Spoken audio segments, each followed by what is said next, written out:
دیکھو تو صحیح یار ہے وَإِن تَعُدُّوا نِعْمَةَ اللَّهِ لَا تُحْصُوهَا ہے، وہ تو قرآن میں کہہ رہے ہیں تو اول تو ٹائم ہی نہیں، اگر کبھی تو بیٹھ جائے تو پھر بھی ہماری نعمتیں نہیں گن سکتا حضرت۔ ہاں دیکھو تو صحیح یار اس نے کتنا کرم کیا، اس نے کتنا فضل کیا۔ اور یہی دیکھو حضرت، یہ کیا کم نعمت ہے کہ میں انسان بنا دیا ہے؟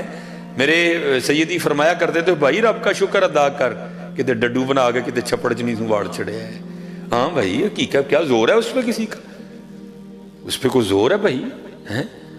شکر کر اس نے تجھے حضرت انسان بنایا۔ والتین والزیتون وطور سینین وہذا البلد الامین، پھر کہا لقد خلقنا الانسان فی احسن تقویم۔ کیوں بندے کس راستے پہ تو چل نکلا؟ نہیں حضرت آج کرو حضرت محبتیں پیدا کرو، یقین پیدا کرو، عقیدتیں لے کے آؤ، پھر دیکھو حضرت جی پھر کرم۔ بس اتنی بات ہے حضرت جی، ہم تو مائل و کرم ہیں کوئی سائے نہیں۔ او میں چلو قبلہ شاہ صاحب بیٹھ بھائی، یہ میں کہتا ہوں یہ ان کی طرف سے کرم ہوتا ہے جس سے پھر بندے کا یقین بڑھتا ہے حضرت جی۔ یہ آپ کو پتہ ہے حضرت جی، یہ جو اب ادھر کا تو نہیں مجھے پتا، لیکن ہمارے اس سائڈ پہ نا یہ دسمبر اور جنوری ماڑیاں تے بڑا پاری پہنتا ہے، ویاہ ہی بڑے ہوندے نے حضرت، ویاہ ہی بڑے ہوندے نے حضرت۔ تو غریب آدمی بیچارہ، اب آپ کو پتہ شادیوں پہ جانا کوئی سوکھا کام نہیں ہے جی، دکھاوے میں ہم پڑ گئے ہیں، عادتیں ہم نے بگاڑ لی ہیں۔ اے ہوں جڑا سوٹ ایس ویاہ تے پایا اگلے تے نہیں پانا، نواں پانا ہے۔ ہوں جڑا عہدے تے پایا عہدے تے نہیں پانا، نواں پانا ہے حضرت۔ ہاں اوپر سے وہ دسمبر کینڈ تھا تو حضرت مجھے بھی ایک شادی آ گئی، اوپر سے مہینے کینڈ تھا، اوپر سے شادی بھی تیسری چوتھی تھی، تو شادی بھی بڑی قریبی تھی۔ تو جمعے کا دن تھا، ہفتے کو جناب وہ نکاح کا معاملہ تھا، جان جن کہنے تھے۔ میں بڑا پریشان، میں یار ہوں وہ کیا اس کو کہتے ہیں، وہ دولہے کو پیسے دینے ہیں تو دینے کہاں سے ہیں، مہینے کا لاسٹ ہے، 3 شادیاں پیچھے کھا لی ہیں، کیا کروں اب میں؟ تو وہ جب جمعہ ہو گیا نا تو سارے سلام پڑھ رہے تھے، تو میں کھڑا کھڑا یہ سوچ رہا تھا یار وہ فلاں بندہ ہے، اس کو جا کے کہتا ہوں یار چل سیلری ملے گی نا تو اتنے پیسے دے دے، میں تیرے پیسے واپس کر دوں گا۔ پھر کہا نہیں یار اس کو نہیں کہنا، پھر دوسرا نہیں اس کو نہیں کہنا، پھر تیسرا نہیں اس کو نہیں کہنا، پھر ایک بندے پہ میں پکا ہو گیا۔ میں نے کہا لو جی جمعہ پڑھ کے نا اس کے پاس جاتا ہوں، اس کو جا کے مسئلہ بتاتا ہوں، یار 4-5 شادیاں کٹھی آ گئی ہیں، مہینے کا لاسٹ چل رہا ہے، تو لو جی ٹھیک ہے جی۔ جمعہ ہو گیا، سلام بھی ہو گیا، دعا بھی ہو گئی، اب وہ ملنے ملانے کا سلسلہ شروع ہوا۔ تو ایک بندے نے نا حضرت اپنے ہاتھ میں پیسے اس طرح رول، جتنے وہ رول کر سکتا تھا نا اس نے کیے ہوئے تھے۔ تو جب اس نے ہاتھ میں لایا نا مجھ سے، تو میں نے کہا نہیں بھائی میں نہیں لیتا۔ تو آگے ہو کے میرے کان میں کہتا ہے اج نہ کرو اج لوڑ ہے، میرے کان میں کہتا ہے اج نہ کرو اج لوڑ ہے۔ میرے حضرت پیروں کے نیچے سے زمین نکل گئی، میں اس کو کس طرح پتا ہے آج مجھے لوڑ ہے؟ میں گھومتا ہی رہا، کہتا ہے حضرت لے لو آج لوڑ ہے۔ اچھا میں نے کہا چلو، بہرحال میں نے پکڑ لیے، وہ مل ملا لیا۔ جب میں باہر گیا نا تو میں اب وہ جو میری مطلوبہ شخصیت تھی میں اس کی طرف بڑھنے لگا، کیونکہ مجھے تھا بڑا بھی ہوگا تو 500 ہوگا، یا بڑا بھی ہوگا تو 1000 ہوگا، اتنا ہی ہوگا نا، کیا اور ہوگا، لیکن مجھے تو ذرا زیادہ درکار ہے۔ لو جی دل میں خیال آیا یار ویکھاں تو صحیح بھلا کنے نے، اور اللہ کی قسم قربان جاؤں ان کی عطاؤں پہ، جو کھول کے دیکھا جتنے سوچے تھے اتنے بھیجے تھے انہوں نے، جتنے سوچے تھے حضرت انہوں نے اتنے بھیجے تھے۔ ہاں حضرت جی کبھی تو صاحب پوچھیں گے کون کھڑا دربار ہمارے، وہ چلے ہو کے تو دیکھو ان کے، ہو کے تو دیکھو ان کے، دیکھو کی نہیں کر دے حضرت۔ بھائی مسلم لیگ کے بندے پہ اوکھا وقت آئے پہنچتے ہیں، اگلے کیوں نہیں پہنچتے؟ پی ٹی آئی کے بندے پہ اوکھا ویلا آئے پہنچتے ہیں کہ نہیں پہنچتے؟ اگر یہ دنیا دار منوس پہنچتے ہیں تو قربان جاؤ پھر مدینے والی سرکار کی شان پہ ہیں وہ نہیں پہنچیں گے حضرت جی؟ تو آ تو صحیح، بان تو صحیح۔ یہ رود الریاحین امام یافعی رحمۃ اللہ تعالیٰ نے لکھی، اب فرماتے ہیں کوئی بزرگ تھے تو انہوں نے اپنے واز میں نا ہارون الرشید کے لیے سخت کلمات بولے، ایجنسیوں کا بندہ اندر ہی بیٹھا ہوا تھا، اس نے جا کے ہارون الرشید کو کہا، انہوں نے کہا جی جمعے جی آج حضرت صاحب نے تہاڈے خلاف بڑے سخت لفظ بولے نے۔ بادشاہ وقت تھا، فرمایا اٹھا لاؤ ان کو۔ ان کو گرفتار کر لیا اور قید خانے میں نہیں ڈالا، بلکہ کیا کیا، ایک ڈبے میں بند کر دیا گیا جس میں صرف کھڑا ہی رہنا ہے، حرکت بھی نہیں بندہ کر سکے، اس کو تھا کل تک ان کا انتقال ہو جائے گا۔ لیکن امام یافعی رحمۃ اللہ تعالی لکھتے ہیں جب وہ صبح کے دربار میں بیٹھا نا ہارون، تو کسی سپاہی نے آ کر خبر دی، جناب وہ جڑے مولوی ہوری کل ڈکے نہیں سن ڈبے وچ، انہوں کو تو باہر باغ چ پھرن دے دیں۔ اس کو بڑا غصہ لگا، اس نے کہا لگتا ہے میری فوج میں کوئی حضرت کا مرید ہوگا، تو اس نے نکال دیا ہوگا بھائی، کہتا جاؤ بابے رنو لے کے آؤ مولوی صاحب۔ وہ مولوی صاحب بلائے گئے۔ اب امام یافعی لکھتے ہیں جو دونوں کے درمیان گفتگو ہوئی، ہارون الرشید اور حضرت کے درمیان، وہ ہارون سے سوال کیا کرتا ہے، مولانا یہ آپ کو باغ میں کون لے کے گیا؟ اس کو تھا میرے کسی سپاہی نے نکالا ہے۔ آپ آگے سے فرماتے ہیں جس نے مجھے ڈبے سے نکالا۔ وہ پھر پوچھتا آپ کو ڈبے سے کسی نے نکالا؟ آپ نے فرمایا جو مجھے باغ میں لے کے گیا۔ اب اس کو بھی سمجھ آ گئی تھوڑی سی، لکھا ہے امام یافعی نے لکھا ہے، اپنا سر پکڑ کے نا ہارون کہتا یہ کتنی عجیب بات ہے۔ تو آگے سے کہتے ہیں ہارون یہ بتا تیرے میرے رب کی کون سی بات عجیب نہیں ہے؟ واہ پھر امام یافعی لکھتے ہیں کہ ہارون نے اپنے وزیر کو بلایا اور بلا کر کہتا ہے حضرت کو گھوڑے پہ بٹھاؤ، میرے شاہی گھوڑے پہ بٹھاؤ اور ان کو سارے بغداد کی سیر کرواؤ، اور پیچھے کوئی شخص یہ اونچی آواز میں منادی کرے یہ وہ ہے جس کو ہارون نے ذلیل کرنا چاہا اور اللہ نے اس کو عزت دی، اور ہارون کو بھی اس کی عزت کرنی پڑ گئی۔ حضرت ہاں حضرت لگا کے تو دیکھو یار، وفا کر کے تو دیکھو اللہ اور اللہ کے رسول علیہ السلام سے، پھر دیکھو کرم ہوتا ہے کہ نہیں ہوتا حضرت جی۔ یہ حضرت سیدنا فاروق اعظم رضی اللہ تعالیٰ عنہ آپ کے لیے لکھا ہے حضرت، وہ لکھا ہے کہ حضرت کی خدمت میں نا ایک باپ اور بیٹا ہے۔ آپ کو پتا ہے باپ اور بیٹے کی شکل ملتی ہے، کسی کی کم کسی کی زیادہ، کہیں ایسا ہوتا ہے بہت ہی زیادہ حضرت ایک جیسے ہی ہوتے ہیں دونوں۔ لکھا جب دونوں آئے نا تو دونوں ایک ہی جیسے تھے، فرق اتنا تھا باپ بوڑھا ہو چکا تھا، بیٹا جوان تھا۔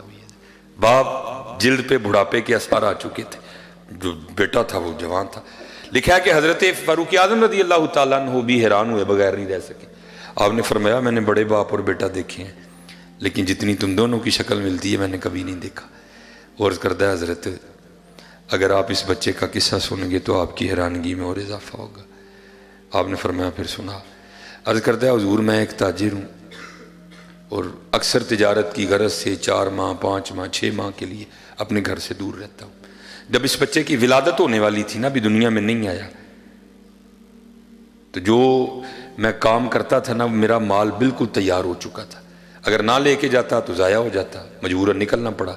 تو جب میں نکلنے لگا نا تو میری بیوی اور اس کی ماں مجھے دروازے تک چھوڑنے آئی اور دروازے پہ آ کے مجھے پوچھتی کیا ہے، آپ تو تجارت کے لیے جا رہے ہیں، تو آپ کی یہ جو اولاد دنیا میں آنے والی ہے اس کو کس کے حوالے کر کے جا رہے ہیں؟ تو شخص عرض کرتا ہے امیر المومنین میں نے آگے سے اپنی بیوی کو کہا میں اپنی دنیا میں آنے والی اس اولاد کو حوالے کرتا ہوں اللہ کے۔ کس کے حوالے کرتا ہوں؟ اللہ۔ کس کے حوالے کرتا ہوں؟ اللہ کے۔ عرض کرتا امیر المومنین میں چلا گیا، 5-6 ماہ لگ گئے واپس آتے آتے۔ جب آیا نا اپنے علاقے میں تو دل اڑ رہا تھا، پتہ نہیں تھی ہوئی نہیں کہ پتر ہویا ہونا ہے، پتر ہویا ہوئے گا تو یہ نہ رکھاں گا، تھی ہوئی ہوئے گی تو یہ نہ رکھاں گا، دل اڑ رہا تھا۔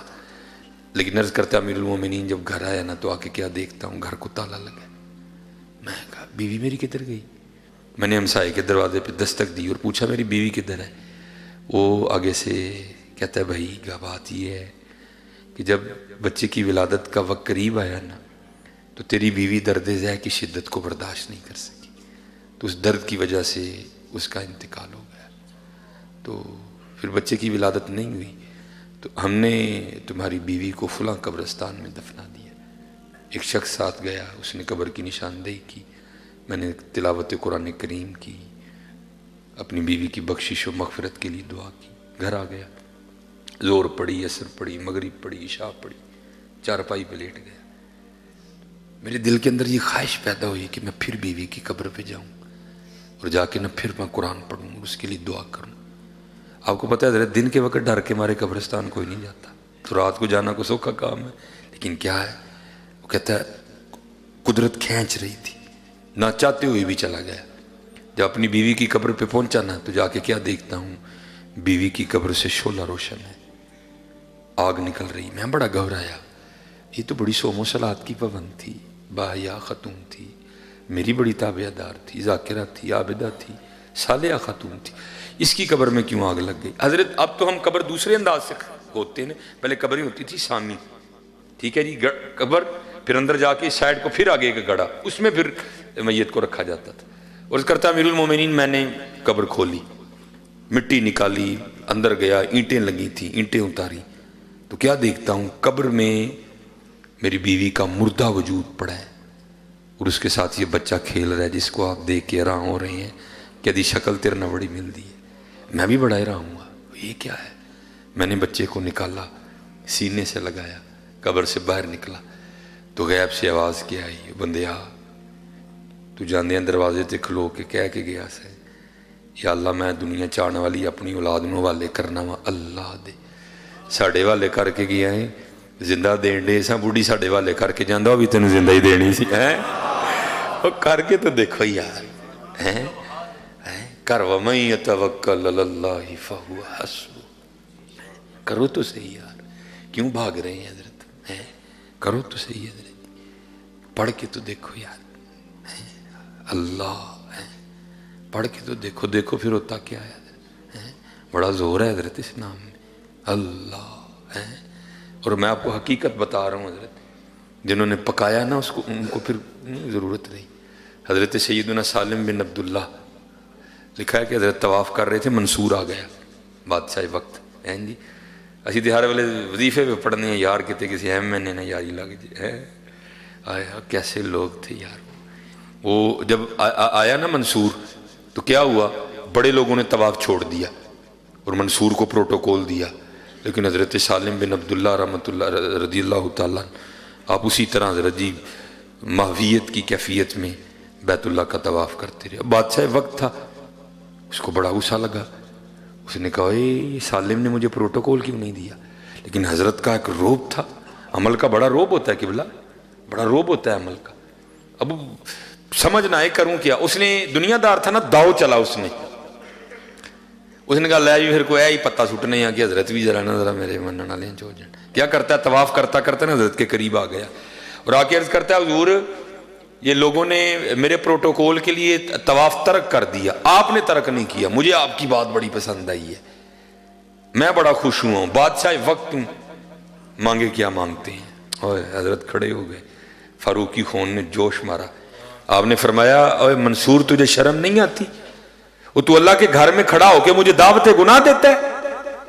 وہ گھبرا گیا، اس نے کہا حضور میں نے تو کہا منگو کی منگ دے ہو، اس میں دعوت گناہ کہاں سے آ گئی؟ آپ نے فرمایا اس سے بڑا اور گناہ کیا ہے، وہ میں اللہ کے گھر میں کھڑا ہو کے اللہ کو چھوڑ کے تجھ سے مانگوں، ہائے ہائے، اس سے بڑا اور گناہ کیا ہے کہ میں اللہ کے گھر میں کھڑا ہو کے اللہ کو چھوڑ کے تجھ سے مانگوں؟ آپ نے یہ کہا کہ پھر طواف شروع کر دیا، وہ بھی طواف کرتا رہا۔ حضرت نے طواف ختم کیا، نوافل پڑھے، مقام ابراہیم پہ آب زمزم شریف پیا، حضرت نکل گئے، منصور بھی پیچھے گئے حضرت کے۔ جب لکھا ہے حضرت حدود حرم سے باہر نکل گئے نا تو اس نے پھر آ کے حضرت کا ہاتھ پکڑ دیا، عرض کردہ حضور غلطی ہو گئی معافی دے دیو، ٹھیک، عرض کردہ حضور ہوں تو تسی مسجد چوں باہر آ گئے ہو نا، ہوں منگو کی منگنا جی؟ آپ نے فرمایا اچھا چل پھر اب تو ہی بتا، تو اسے دنیا مانگوں کہ دین مانگوں؟ اور کردہ حضور دین کے تو آپ خود بادشاہ ہیں، مجھے تو اللہ نے دنیا عطا کی ہے تو دنیا میں سے کچھ مانگے۔ آئے آئے رو پڑے حضرت۔ آپ نے فرمایا جس نے دنیا بنائی ہے میں نے کبھی اس سے نہیں مانگی، تجھ سے کس طرح مانگ لوں؟